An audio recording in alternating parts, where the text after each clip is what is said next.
YTN 라디오 이동희 뉴스 정면승부 3부 시작합니다. 매주 화요일 스튜디오를 법정으로 순간 이동시켜주는 두 분, 박지훈 변호사, 장윤미 변호사 나왔습니다. 어서 오십시오. 네, 안녕하세요. 네. 자, 먼저 우리 기존 박스는 잠깐 마지막에 다뤘는데 가로세로연구소 강용석 씨가 긴급 체포됐어요? 그렇습니다. 이제 자택에서 허위사실 유포로 의한 명예훼손? 그렇습니다. 예. 이제 허위사실 유포 혐의, 그러니까 정보통신망법상 명예훼손으로 자택에서 이제 긴급 체포가 된 건데 이것을 놓고 보통 이제 명예훼손이나 뭐 모욕죄 이런 걸로는 체포하지 않냐, 뭐 이런 항변을 하는 것 같아요. 이런 주장을 지금 내놓고 있는 것 같은데 예. 경찰 측 지금 이야기를 들어보면 한 세 번, 네 번 정도 이제 소환 조사에 응할 것을 요청을 했는데 전혀 응하지 않았다는 거거든요.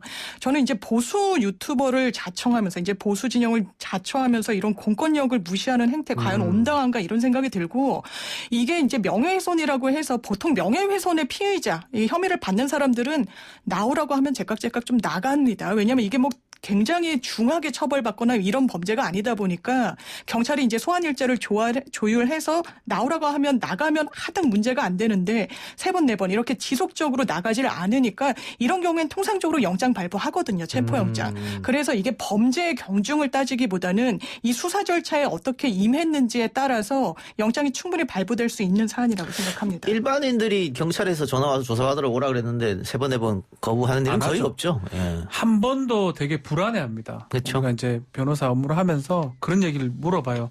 이 시간 도저히 못 가는데 어떡하죠? 그럼 그 정도면 한번 예. 연결해 보겠습니다라고 하는데 그것도 되게 불안. 왜냐하면 수사기관이 전권을 갖고 있다, 칼을 갖고 있다고 예. 일반인들이 생각하거든요. 근데 4차례 지금 불응했다고 알려져 있어요. 4차례 불응을 했던 게 이제 큰 거죠. 사실은 이게 뭐 지금 내용상으로는 이게 허위 사실이긴 한데. 이게 뭐 구속 사안이나 뭐 실형이 될 사안은 아닌 것 같습니다. 그쵸? 제가 봤을 때는. 예. 근데 불응했기 때문에 체포 영장까지 간 게 아닌가 그렇게 보입니다. 영장을 어디 신청해서 받은 것입니까, 이거는? 보통은 이제 영장을 신청할 때 경찰은 영장 청구권이 없다 보니까 예. 검찰에 이제 청구를 했겠고 예. 검찰은 체포영장이라도 이제 법원의 발부를 받아야 집행이 가능하기 때문에 이건 다 관련 절차를 밟아서 법원이 최종적으로 발부를 했다고 볼 수 있는 거고 이런 식으로 체포영장이 발부됐는데 인신 확보가 안 되면 지명수배 내려지고 불신 검문에 걸리고 뭐 이런 불이익을 계속 받는 겁니다. 이런 절차상 어쨌든 적법 절차를 거쳐서 영장이 발부됐다고 이렇게 그럼 보겠습니다. 경찰이 검찰에 올리고 검찰이 법원의 영장을 받아서 체포를 했으니까 그렇죠. 그 절차적 문제성은 없네요. 전혀 없죠. 예. 전혀 없다고 봐야 되고 불응했던 게 커요. 아마도 불응한 게 단순하게 일정 조율 불응이었다면 이렇게 체포까지는 안 됐을 겁니다. 예.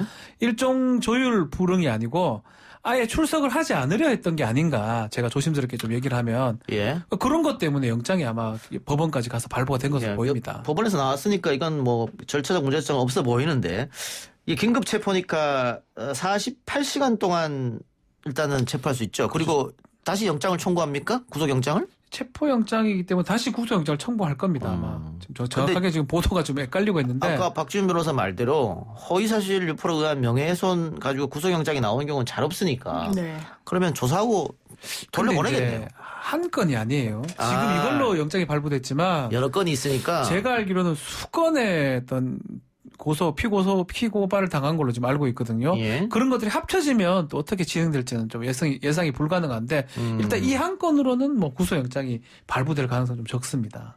예, 알겠습니다. 좀 지켜보면 답이 나오겠죠.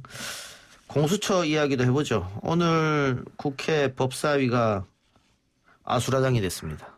굉장히 그렇습니다. 시끄러웠습니다. 예.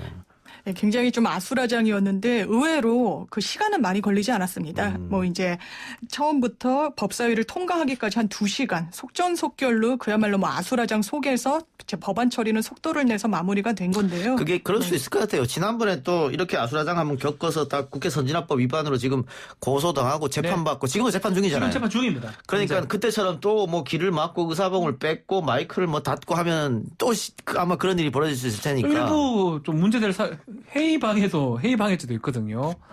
조수진 의원이 마이크를 이렇게 빼고 이러더라고요. 아마도 조금 그걸 뭐 다시 또 수사 당국에서 판단을 해야 되겠지만 하여튼 그 선진화법 이른바 선진화법 때문에 그렇게 뭐 오래 뭐 폭력이나 이런 것들은 또 오래 시간이 끌지 않았던 것처럼 보입니다. 자, 공수처법 개정안 국민의힘에서 어제 안건 조정위에 회부해달라고 제의를 했고 뭐 3분의 1 이상이면 되니까 3분의 네. 1이죠. 예, 제의를 해서 올렸고 그리고 오늘 9시에 아마 시작된 것 같은데 여야 동수로 3대3 숫자로 진행이 됩니다만 네. 이 야당의 3명 중에 1명이 열린민주 최강욱 대표인데 네. 누가 봐도 범여권이니까 네. 실질적으로는 4대2다. 그래서 안건조정위에서 통과가 됐고 그리고 법사위 전체위에 올라가서 법사위 전체위에서 다수결로 그렇죠. 통과가 됐는데 국민의힘에서는 여당이 안건 조정위 절차를 제대로 밟지 않았다 이렇게 주장하고 있거든요. 그런 주장 계속 하고 있죠. 안건위 조정위 의결은 이제 안건조정위원회라는 거는 사실 법사위 내부에서 양 당 사이에 이견이 전혀 좁혀지지 않을 때 이견을 한번 우리가 따로 이제 좁혀보자라고 해서 3분의 1 이상 요구를 할 수 있는 건데 사실상 이걸 개최를 요구한 게 국민의힘이 시간 끌기용 아니었냐 이런 분석이 좀 나오고 있는 데다가 말씀하신 대로 어떤 요건을 정할 때는 그 형식적인 부분을 봐야 됩니다. 야당이라고 하면 실제로 이제 여당이 아닌 의원들을 야당으로 분류하는 게 맞고 그렇다면 이게 안건 조정위 의결 사항에 뭐 이제 부족한 거 아니냐라는 어떤 논리나 주장은 조금 맞지 않는 게 아닌가라는 생각이 듭니다. 그 국민의힘 쪽에서 사실 막을 방법은 지금 없어 보이거든요. 없어요. 지금. 뭐 필리버스터를 한다고 하는데. 네, 이게 자동으로 그 다음에 뭐 의사가 그 당일 지나면 자동 의안이 안건 올라갑니다. 그러니까 필리버스터를 하더라도 하루 정도만 늦출 수 있는 네. 거잖아요. 필리버스터 뭐 한다고 하니까 하긴 하겠는데 저는 뭐 개인적으로는 저는 공수처법 관련해서 사실은 야당이 왜 반대하는지 정확하게 잘 모르겠어요. 왜냐하면 이게 해당되는 사람들이 고위 공직자들이니까 네. 고위 공직자들은 다 거의 대부분 여권 사람들이잖아요. 그렇죠. 거기다 현직 국회의원들은 다 빠지거든요. 이 네. 공수처에 거의 다 대해서. 빠지죠. 네. 그래서 저는 궁금해 이제 필리버스터를 한다는 무제한 안건을 이제 토론하는 거고 이제 뭐 발표하던 뭐 그 얘기 우리 기억날 거면 테러 방지법 할 때 옛날 민주당 의원들 그래서 과연 저도 한번 보고 싶어요. 뭐 때문에 저렇게 반대하는지 어떤 논리를 갖고 있는 건지 또 과연 필리버스터 끝까지 또 이게 되는지 그것까지는 좀 어차피 좀 한다고 하기 때문에 아마 9일날 새벽까지는 계속 이거 하지 않을까. 막 지금 말대로라면. 그러니까 9일날 하더라도 회기 끝나고 10일 다음 날 날 바로 지금 10일 날 잡혀 있어요. 소집 네. 예정돼 있으니까 10일 날 통과시키면 그만인 통과시키겠죠. 거기 때문에 국민의힘에서 사실상 막을 방법은 없다. 그래서 국민의힘 쪽에서는 아마 뭐 국민 여론을 가지고 한번 싸워보겠다. 장외투쟁도 지금 코로나 때문에 힘들어 보이거든요. 아, 못합니다. 네, 그렇죠. 이게 국민의힘이 갖고 있는 카드는 별로 없어 보이는데 일단 오늘 법사위 문턱 넘은 개정안은 김용민 아니라고요? 그러니까 쉽게 말하면 김용민만 두 가지 정도 생각하면 될 겁니다. 가장 걸림돌이 됐던 그 후보 추천할 때 추천인 7명 중에 6명의 찬성을 요하는 부분. 이 부분을 완화시켰어요. 3분의 1로, 3분의 2니까 결국은 5명 정도만 찬성을 하면 되도록 만들어 놓고 또 뭐 하나 추가를 하자면 공수처 검사 자격 요건을 이 현행 변호사 10년에서 7년으로 좀 낮췄습니다. 이 두 가지가 크게 골자입니다. 예. 자, 그런데 공수처장 후보 추천 시 7회 6이 아니고 7회 5. 5라고 보면 됩니다. 3분의 2니까요. 근데 그 후보 추천은 국회에서 한다 이렇게 돼 있잖아요. 네. 네. 그럼 국회 누가 한다는 얘기입니까? 여당, 야당 뭐 이렇게 안 정해놨으니까. 그래서 부칙으로 일단 지금 구성된 위원회에는 이제 계속 활동을 할 수 있는 근거 규정을 마련했다라고 해서 일단 국회 내부 차원에서 위원장을 추천하기 위한 그런 절차는 계속 이어질 거다. 뭐 이런 전망이 나오고 있는 것 같습니다. 알겠습니다. 좀 지켜보고요. 다른 얘기로 넘어가죠. 추미애, 윤석열 법적으로 따져볼 부분들이 많은 것 같은데 일단 전국 법관 대표회의가 어제 있었는데 판사 사찰 문건에 대해서 부결됐습니다. 그렇습니다. 뭐 이걸 뭐 언론 보도를 보면 7번 붙였는데 7번 다 뭐 부결됐다 이렇게까지 나와서 경론이 있었던 거 아니냐 이런 부분인데 안건으로 일단 올라간 거고. 그렇죠. 예. 그런데 일단 판사들에 대해서 뒷조사를 한 문건이 나온 거는 팩트고 그런 문건이 나온 거에 대해서 사실 법원이 가장 신경 써야 될 거는 개별 판사들에 대한 어떤 뒷조사를 했다는 것보다 이런 문건이 나옴으로 인해서 사실 재판의 공정성 자체가 의심받을 수 있는 상황이 됐다는 거.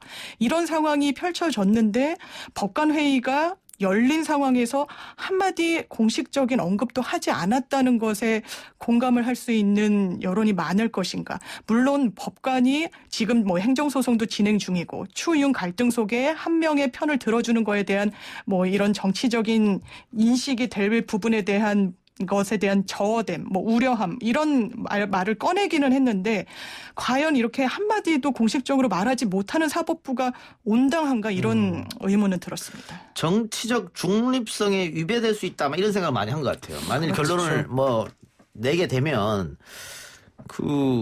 지금 징계위원회에도 예정돼 있는데 한쪽으로 치우쳐졌다 이런 말 자체가 부담됐지 않았냐? 징계위원회도 문제가 될 수가 있고 예. 아마 지금 직무배제 취소 소송이 본안 소송이 지금 진행 중입니다. 예. 여기서 만약에 무슨 성명을 내버리면 그 사찰도 그 내용에 들어가 있는 거거든요. 그것까지 영향을 끼칠 수 있다고 판단한 것 같습니다.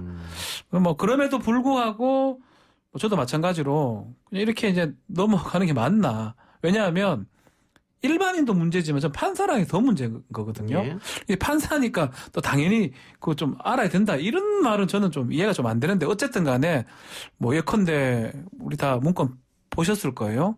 존재감 없다 이런 얘기를 들었는데 어떻게 가만히 있을 수 있습니까?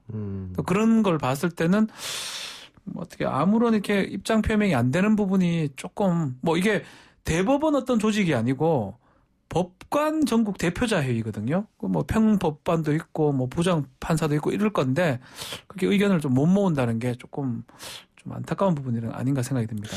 뭐 혹자든 회의에 올라간 것만으로도 의미가 있다. 그런 얘기를 하더라고요. 판사들이 아마 움직이지 않을 건데 어쨌든 9명이 이야기를 해서 올라간 건 올라간 거잖아요. 그렇죠. 그런 얘기도 하던데. 예. 이것은 뭐 지금 사찰 문제는 또 검찰에서 들여다보고 있는 부분 아닙니까? 그렇죠. 그래서 이게 갖다 붙일 것 같아요. 윤석열 총장 입장에서는 봐라. 판사들도 별말 없다. 이거 아무 문제 없는 거다라고 갖다 붙일 것 같고. 이 사건이 근데 서울 고검에 배당돼서 법무부가 또 이거 서울 고검에 배당하는 거는 총장이 지시한 거 아니냐? 그렇죠. 그렇죠. 지금 그런 얘기가 나오고 있는데 왜냐하면 이게 대검 감찰부에서 수사 중인 사안이었던 건데 이제 조남관 대검 차장검사가 이거 적법 절차상 문제가 있었다. 이래서 이거 서울 고검으로 재배당을 해가지고 수사를 해야 된다라고 해서 이게 배당이 다시 이루어진 겁니다. 그러니까 이 조치를 하는 과정에 있어서 대검 감찰부랑은 사실상 어떠한 조율도 없었다는 거고 그러니까 법무부 입장은 아무래도 이게 윤석열 총장의 직접 지시로 인해서 이런 배당이 이루어진 거 아니냐. 그럼 네, 뭐 이런 겁니까?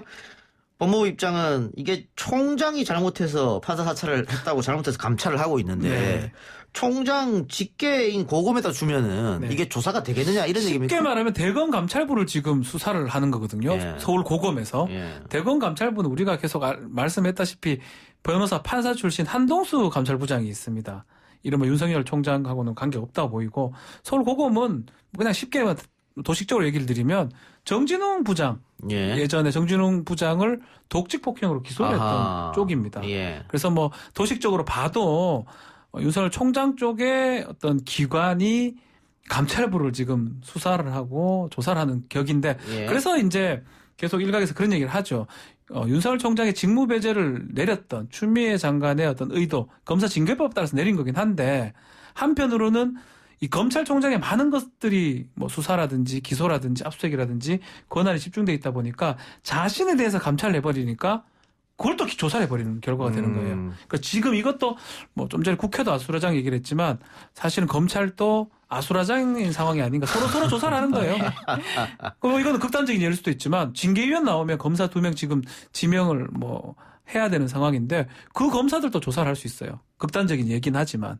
이게 어쨌든 선출된 권력이 아니고 임명된 권력들이지 않습니까? 네. 네. 다 임명된 사람들입니다. 법무부 수장도 그렇고 검찰 네. 수장도 그렇고 소위 말하는 국민의 세금 받아서 월급 타는 공무원들인데 나 조사하니까 저 사람 조사해버린다. 아 이게 참 그런 참 무섭습니다. 예. 예. 그래서 이거는 뭐 제가 뭐 그 우스갯소리긴 하지만 그냥 뭐 내가 조사한다고 다 조사해버리는 결과가 되는 거거든요. 지금 뭐 이유가 있다고 하지만 내사란 조사라든지 이런 것들은 뭐 불씨만 있으면 수사가 개시가 되는 거니까 사실 그게 문제가 될 것 그 같습니다. 얘기 나온 김에 10일 날 이제 징계위원회가 열리는데 10시 반에 지금 예정됐지 네, 않습니까? 그렇죠.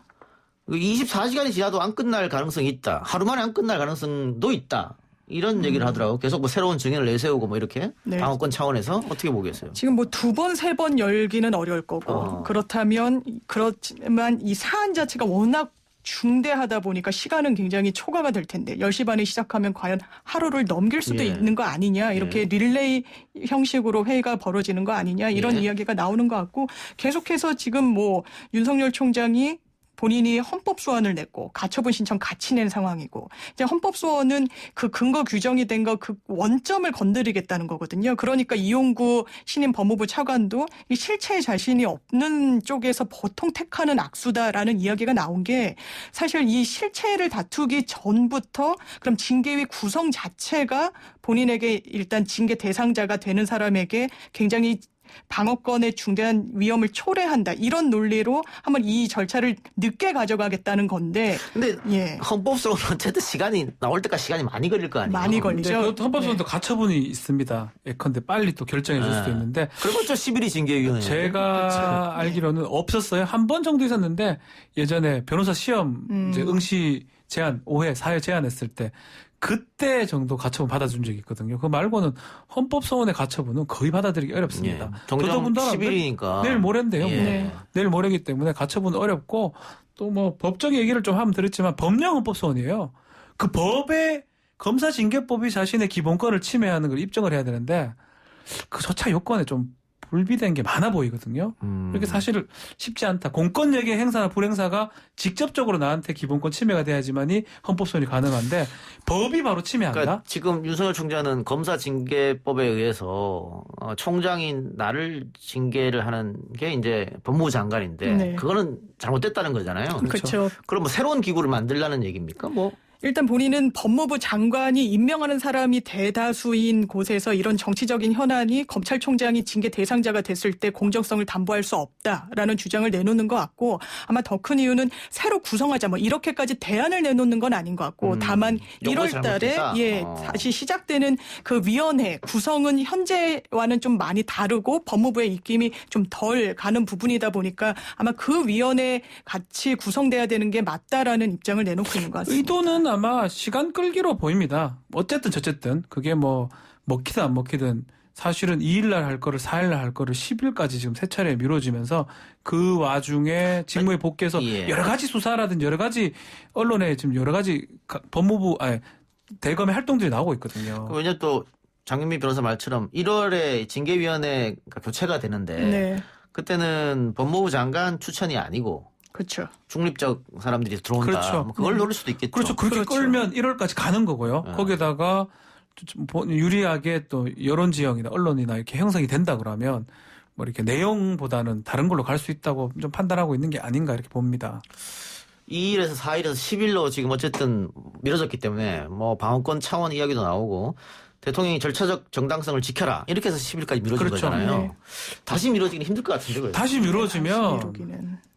또 그만큼 또 검찰하고 또 검찰 내 싸움이 또 일어날 가능성이 있기 때문에 아마도 10일 날 하게 되면 그날 마무리를 지을 것 같습니다. 어떤 예. 결론이 나든지 간에. 신임 법무부 차관에 대해서도 윤 총장이 빼달라고 요구했죠, 이거. 네. 네. 기피 신청이죠. 네. 기피 할 신청을 거다. 했고 또 징계위원 명단 다시 한번 달라고 했는데 이것도 역시 기피 신청하려고 달라고 그런 거죠. 그렇죠. 기피 신청을 할 수 있도록 검사 징계법에 어쨌든 규정은 돼 있습니다. 근데 이제 기피 신청을 하려면 그 면면을 알아야 하니까 그 위원회 명단을 달라라고 하는데 저 개인적인 생각으로는 이게 이제 절차상 하자냐 아니냐는 이제 논란이 되겠지만 아예 그냥 주고서 피 그 대상자의 방어권을 침해하지 않았다는 판단을 나중에라도 이제 받지 않도록 그냥 주는 게 낫지 않나 이런 생각합니다. 저는 개인적으로 조금 반대적인 생각인데 그거나 가서 보면 돼요. 그리고 지금 하기 싫어서 연기하려고 지금 그게 모습이 다 보이잖아요. 예. 근데 그 명단을 주라는 것도 없을 뿐더러 어느 누가 내 징계위원 알아가지고 기피할 거 생각해가지고 그 짜고 들어오는 징계 혐의자가 누가 있습니까?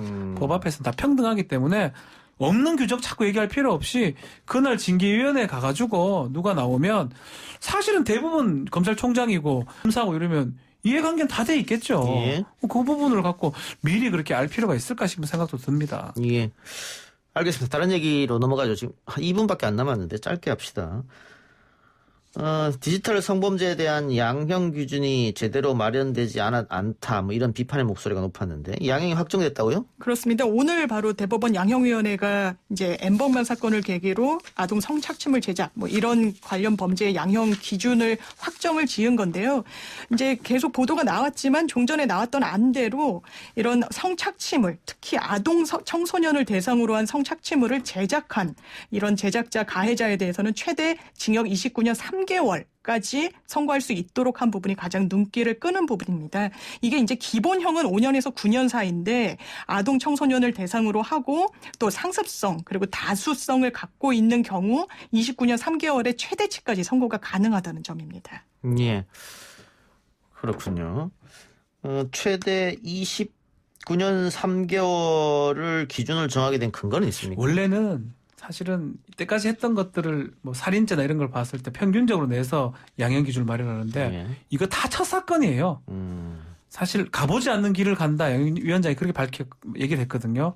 아마도 뭐 기준이라기보다는 뭐 기준을 본인들이 처음으로 세운 게 아닌가. 왜냐하면 엠번방 사건이 처음입니다. 그 이전에 손정우 사건이 있었긴 하지만 그건 옛날 양형 기준을 하는 거고. 예. 그렇기 때문에 뭐 최대형을 지금 하기 위해서 기준을 마련한 것이 아닌가 저는 그렇게 생각이 듭니다. 뭐 과거와 비교했을 때는 장족의 발전이다라고 그렇죠. 할 수 1년 6개월 나왔습니다. 예. 네. 할 수 있습니다만 아직 해외하고 비교하면 너무 또 박하다. 그렇죠. 몇백 년 약하다는 나오니까 그거. 네, 몇백 년 나오죠. 어떻게 300년씩 할까요? 못 살죠, 그러니까. 예. 조선시대 때부터 있어야 되는데. 예. 예. 그게 뭐 범죄를 한 범죄를 한 두 가지 예. 저지르면 그게 다 합산 1000년도 있어요. 예. 우리는 아직 그건 아니니까. 예, 우리는 이제 무기까지 있습니다. 알겠습니다. 오늘 두 분 말씀 여기까지 듣죠. 지금까지 박장재수, 박지훈, 장현미 두 변호사와 함께했습니다. 고맙습니다. 네, 감사합니다. 감사합니다.